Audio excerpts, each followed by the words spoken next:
देखिए बच्चों आज के सेशन में मैं एनसीईआरटी की उन लाइनों को थोड़ा-सा डिकोड करना चाहता हूँ, जिनको एनसीईआरटी ने उतना एक्सप्लेन तो नहीं किया लेकिन नीट 2026 के एग्ज़ाम में वैसे तो नीट जिस तरीके से सवाल पूछने का उसका पैटर्न है, वो डायरेक्ट सवालों के फॉर्म में ही पूछता है, एनसीईआरटी की लाइन बाय लाइन ही पूछी जा रही है, चाहे वो चैप्टर के अंदर से हो, चाहे वो समरी से हो, चाहे इंट्रोडक्शन वाले पेज से हो, चाहे साइंटिस्ट वाले पेज से हो।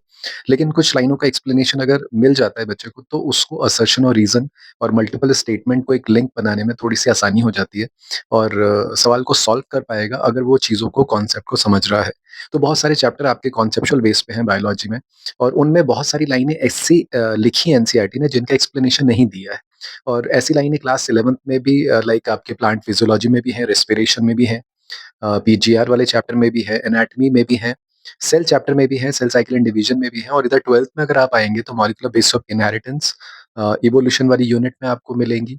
Then human health and disease में भी इवन लाइन्स हैं और इकोलॉजी में तो बहुत सारी लाइन्स ऐसी दे रखी हैं जिनका या तो क्वेश्चन फॉर्म में दिया है, जो कि बोर्ड एग्ज़ामिनेशन के तौर पे बहुत ज़रूरी हो जाता है बच्चे के लिए समझना कॉन्सेप्ट को और या फिर नीट के लिए भी अगर असर्शन, रीज़निंग और स्टेटमेंट आते हैं, तो वो समझ लेगा उन इकोलॉजी की बेस लाइनों को तो आसानी हो जाती है उसको करने में क्वेश्चन। तो इसी में आज मेरे पास एक लाइन है मैं देख रहा था तो कुछ पॉइंट बना रहा था इवोल्यूशन इवोल्यूशन चैप्टर में आप वैसे तो स्टार्टिंग जब इवोल्यूशन चैप्टर की करते हैं, तो एक इंट्रोडक्शन दिया हुआ है, उसके बाद एक यूनिवर्स की बातें की गई हैं, यूनिवर्स के फॉर्मेशन की बातें की गई हैं। न्यू एनसीईआरटी में थोड़ा टाइमलाइन भी चेंज हुआ है, जो हम लास्ट 4-5 साल से बोल रहे थे कि यूनिवर्स का जो ओरिजिन है, जो बिग बैंग थ्योरी के हिसाब से बताया जाता है और बहुत सारे दुनिया भर के आपके स्पेस एजेंसी इवन नासा ने भी इस चीज़ को रिकमेंड किया है कि 13.8 बिलियन ईयर्स अगो अप्रॉक्सिमेटली यूनिवर्स का फॉर्मेशन हुआ है। जबकि आपकी एनसीईआरटी ऑलमोस्ट 20 बिलियन ईयर्स अगो देती थी, तो वो चेंज किया इस साल न्यू एनसीईआरटी ने ना। ठीक है, वो सारे पॉइंट आपने देख भी लिए होंगे। एक इंट्रोडक्शन है, यूनिवर्स का फॉर्मेशन है, देन आपके अर्थ का फॉर्मेशन दिया है, अर्थ पे लाइफ का आपके फॉर्मेशन दिया है। देन आपके लाइफ के साथ-साथ बहुत सारी थ्योरीज़ बताई गई हैं, केमिकल इवोल्यूशन थ्योरी है, पैनस्पर्मिया थ्योरी है, बायोलॉजिकल एवोल्यूशन थ्योरी को सपोर्ट करते हुए कुछ साइंटिस्ट के नेम है, लुईस पास्चर का नाम है वहाँ पे। इसके अलावा वहाँ पे ओपरेन हाल्डे ने जो केमिकल एवोल्यूशन थ्योरी दी थी उसको एक्सप्लेन करके बताया गया है। स्टेनले मिलर की बातें हैं। देन उसके बाद फिर जब हम एक बहुत अच्छे पॉइंट पे आते हैं जहाँ पे बायोलॉजिकल एवोल्यूशन दिया है। तो अक्सर जब मैं क्लास में चैप्टर पढ़ाता हूँ, तो मैं कहता हूँ कि chemical evolution and biological evolution ये 2 तरीके हैं हमें कि अर्थ पे कैसे लाइफ इवॉल्व हुई है और आगे एंसेस्ट्रल फॉर्म से डिसेंडेंट फॉर्म तक आगे लाइफ चलती गई है, एक सिंप्लिसिटी से कॉम्प्लेक्सिटी की तरफ गई है। तो हमें केमिकली इवॉल्व होते हुए देखना है देन बायोलॉजिकली इवॉल्व और बायोलॉजिकली इवोल्यूशन में मैंने अभी एक साइंटिस्ट का नाम लिया लुईस पास्चर, तो उसी से जुड़ता हुआ फिर हम फादर ऑफ इवोल्यूशन का भी नाम ले सकते हैं चार्ल्स डार्विन।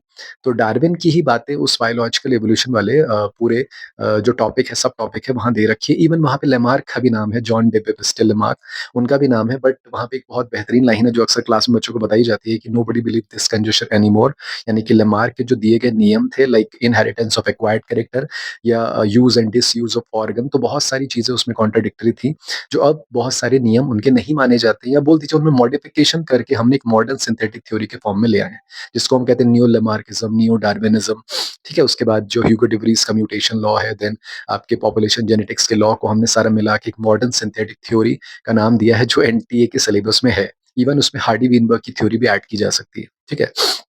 तो ये सारी चीज़ों को मैं अलग रखते हुए अभी बायोलॉजिकल इवोल्यूशन में 2-3 लाइनें हैं जो बहुत पूछी जा सकती है नीट 2026 के एग्ज़ाम में, स्टेटमेंट बेसिस के तौर पे। तो उसमें जिस लाइन से ये टॉपिक स्टार्ट होता है आपका वो लाइन लिखी है मैंने कि आप वहाँ पे लिखा गया है कि evolution by the natural selection in a true sense would have started when the cellular form of life began। यानी कि अगर हम डार्विन के लॉ को देखें क्योंकि डार्विन की जो पूरी इवोल्यूशन की थ्योरी है उसका जो एसेंस है, उसका जो सार है, जो समरी है, उसका पूरा निचोड़ है, वो क्या है नेचुरल सिलेक्शन। तो हम इवोल्यूशन बाय नेचुरल सिलेक्शन होते हुए आपके अर्थ पे तब से देख सकते हैं, ये लाइन ये कहना चाह रही है जब से सेलुलर फॉर्म ऑफ लाइफ अर्थ पे आई है। इसका मतलब कि जब अर्थ बनी यानी कि 4.5 billion years ago then earth पे लाइफ आई in water 4 billion approximately years ago life आई है प्रोटोबायोंट के फॉर्म में then non cellular form of life आपकी बनी है केमिकली इवॉल्व हुई है देन उसके बाद अप्रॉक्सिमेटली 2 बिलियन ईयर्स अगो और 2000 मिलियन ईयर्स अगो जो सेलुलर फॉर्म ऑफ लाइफ आई है जो कि प्रोकैरियोटिक सेल के फॉर्म में थी हम तब से ही उनमें नेचुरल सिलेक्शन वाले फिनोमेना को होते हुए देख सकते हैं या ट्रू सेंस में हम evolution by the natural selection तब से कह सकते हैं जबकि first cellular form of life का आना शुरू हुआ था। ये लाइन इस बात को एक्सप्लेन करती है, ठीक है? और इसी के साथ-साथ वो लाइन लिखी जो अक्सर हम बोलते हैं कि the essence of the Darwinian theory about evolution is a natural selection. ठीक है ना? ये 2 लाइनें बेहतरीन है जो कि स्टेटमेंट के तौर पे पूछी जा सकती हैं। इसके बाद एक और लाइन मैंने लिखी है वो इसी पेज पे है क्योंकि इसके बाद इन्होंने कुछ एक एग्ज़ाम्पल दिए हैं natural selection in the microbial population यानी कि माइक्रोब्स कैसे उनकी पॉपुलेशन ग्रो कर सकती है किसी गिवन एनवायरमेंटल कंडीशन में कि एक पेट्री प्लेट पे आपने एक मीडियम तैयार कर दिया है। उस मीडियम में एक कॉम्पोज़िशन आपने रखा है तो उसमें ए कॉलोनी आई है, बी कॉलोनी आई है। देन उसमें मीडियम के कॉम्पोज़िशन को चेंज करते हैं तो कौन-सी वाली ज़्यादा अडैप्ट करती है उस बदलते हुए एनवायरमेंटल कंडीशन के हिसाब से। तो ऐसा ही हमारे अर्थ पे चलता है कि जैसे-जैसे एनवायरमेंटल कंडीशन बदलती हैं, तो आपके अर्थ पे रहने वाली जो ऑर्गेनिज़्म है, उनके बीच में कॉम्पिटिशन होता है, सर्वाइवल का रेट होता है और जो ज़्यादा अडैप्ट करेगी, वो सर्वाइव करेगी और वो फिटनेस अपनी बरकरार रखेगी in the form of reproductive fitness. तो कहने का मतलब है कि वहाँ पे एक बहुत बेहतरीन लाइन है कि adaptive ability is inherited, it has a genetic basis. यानी कि अक्सर मेरे से बच्चा पूछता है कि क्या एक्वायर्ड एबिलिटी इनहेरिटेंस के फॉर्म में हो सकती है या एक्वायर्ड एबिलिटी इनहेरिटेड हो सकती है? तो मैं कहूँगा फिर तो लेमार्क का नियम आ जाता है, the inheritance of the acquired character जो सही नहीं है बहुत सारे मायने में। हम कह सकते हैं कि अडैप्टिव एबिलिटी इनहेरिटेड होती है और उसका एक जेनेटिक आधार है। ये लाइन कहना चाह रहा है और इसी के आगे लिखा गया है कि the fitness is a end result of the ability to adapt and get selected by nature. यानी कि जो ऑर्गेनिज़्म अपने चारों तरफ की बदलती हुई एनवायरमेंटल कंडीशन के हिसाब से अपने आप को अडैप्ट करते हैं, तो उसी का एंड रिजल्ट किस फॉर्म में दिखता है फिटनेस, यानी रिप्रोडक्टिव फिटनेस यानी ऑर्गेनिज्म आपको सराउंडिंग जो एनवायरमेंटल कंडीशन है उसके हिसाब से अडैप्ट करेगा और उसके हिसाब से अपनी प्रोजेनी को बरकरार रखेगा और यही एंड रिजल्ट है उसके बदलती हुई अडैप्टेबिलिटी कंडीशन का। यानी fitness is a end result of the ability to adapt and this fitness is get selected by the nature यानी this law is basically named natural selection given by Charles Darwin. ठीक है कि नहीं? उसके आगे एक और लाइन लिखी है that the nature select for fitness यानी एक्चुअली कि जो भी ऑर्गेनिज्म अपने आप को फिट रखेंगे, अपनी प्रोजेनी रखेंगे आगे, वही नेचर सेलेक्ट करेगी और आगे बढ़ाती जाएगी। ठीक है? तो ये बहुत बेहतरीन 4 लाइनें जो मैंने आपको बताई यहाँ से आ सकती हैं। इसके बाद 19th सेंचुरी की अगर हम बात करते हैं ना तो डार्विन का लॉ उसी दौरान दिया गया था 1859 में उनकी किताब है ओरिजिन ऑफ स्पीशीज़ उसमें सारी बातें लिखी गई हैं कि वो कैसे गैलापागोस आइलैंड पे गए और उसके अलावा पूरे वर्ल्ड में जो 5-6 साल का उन्होंने एक सी वॉयज बाय एचएमएस बीगल किया, तो उससे अपनी पूरी एक थ्योरी को उन्होंने एक बुक में समराइज़ किया, बुक का नाम है जो ओरिजिन ऑफ स्पीशीज़, ठीक है? तो इसमें बहुत सारी बातें हैं। तो ओरिजिन ऑफ स्पीशीज़ में जितना मैं समझ रहा हूँ कि ये जो लाइनें मैंने बोली हैं, ये लाइनें इस किताब में बहुत सारी जगह लिखी भी हुई हैं कि नेचुरल सिलेक्शन के लॉ को बहुत बेहतरीन तरीके से बताया गया है। तो इसी में 19th सेंचुरी में ही डार्विन से पहले फ्रेंच नेचुरलिस्ट आए थे जिनका नाम था लेमार्क, तो उनके भी लॉ को थोड़ा बहुत बताया गया बट मैंने कहा ना उसमें सारी बातें लिखी गई हैं कि nobody believe this congestion anymore.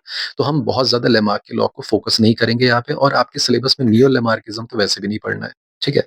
इसके बाद एक लाइन बहुत अच्छी है यहाँ पे जिसको मैं आपको बताना चाह रहा था कि इसी लेमार्क के लॉ को बताते हुए आगे एक छोटा-सा पैराग्राफ है 5-6 लाइनों का है, वहाँ पे बोला गया है कि इज़ इवोल्यूशन अ प्रोसेस और a result of a process. ये बहुत अच्छी लाइन है और अक्सर बच्चा मेरे से इस बात में पूछता है कि सर इस पैराग्राफ में क्या कहना चाह रहा है आपकी एनसीईआरटी? तो मैं कहता हूँ कि is evolution is a process और a result of a process. तो इसको ना उसी ने ही 2 आंसर के फॉर्म में दिया भी है और उसी पैराग्राफ के एंड में आते-आते बोल भी दिया गया है कि अभी तक हम इस निष्कर्ष या कंक्लूजन पे नहीं पहुँचे हैं कि इवोल्यूशन एक प्रोसेस है या किसी प्रोसेस का एंड रिजल्ट है। लेकिन उसमें 2 बातें वहाँ की गई हैं कि when we describe the story of this world, we describe evolution as a process. ठीक है ना? यानी कि अगर हम इस वर्ल्ड की स्टोरी को शुरुआत से बताते हैं, तो हमें लगता है कि इवोल्यूशन एक प्रोसेस है, क्योंकि इस वर्ल्ड में तो इनएनिमेट और एनिमेट दोनों ही ऑब्जेक्ट हैं, यानी कि लिविंग एंड नॉन लिविंग दोनों चीज़ें हैं। तो अगर हम इस वर्ल्ड की स्टोरी को बता रहे हैं, तो यहाँ पर इवोल्यूशन एक प्रोसेस की तरह दिखाई देता है। लेकिन on the other hand, NCERT ने लिखा है कि when we describe the story of life on earth, तो we treat evolution as a consequence of a process. यानी कि अगर हम अर्थ में पूरी लाइफ की स्टोरी को देखते हैं, कैसे लिविंग ऑर्गेनिज्म आए और इवॉल्व किया, तब हम इवोल्यूशन को एक कॉन्सिक्वेंसेस या परिणाम के तौर पे देख रहे हैं किसी एक प्रोसेस का। यानी यहाँ पे इवोल्यूशन एक रिजल्ट है।